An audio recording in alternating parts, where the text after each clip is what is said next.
Nubwo kuyunguruza hakoreshejwe ibarabara rya Mutakura bitari byoroshe, ibarabara ryitiriwe Lieutenant General Adolphe Nshimirimana rigiye gukorwa.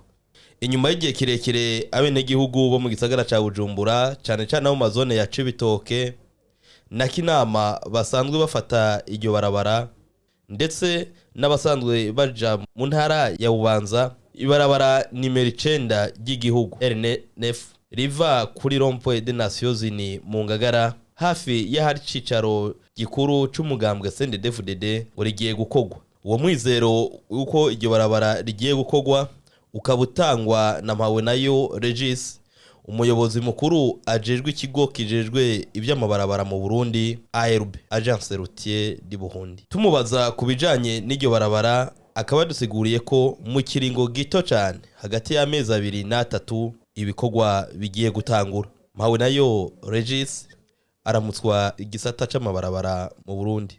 Turiko turakora ibikorwa bitari bike, hariho nk'ibikorwa amabarabara yacitse, ibiraro turiko turasubiramo, hariho amabarabara y'ivu nyine turiko turakora kugira ngo abantu bashobore kurengana, ibidandazwa bishobore kurengana, abarimyi n'abadandaza bashobore gukora borohewe.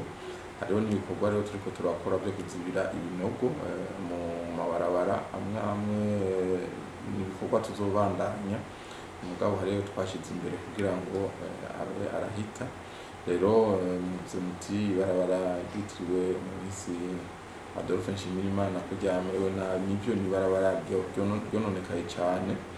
Iryo barabara rero mu minsi iza rigiye gukorwa kuko barabara rizokorwa muri projet yo gusubiramo port ya Bujumbura, kubera ari barabara ricamwo rishikira ryegereye kuri ico kivuko rizokorwa. Ibikorwa birashobora gutangura mu mezi 2-3 aza ko amasoko yaramaze gutangwa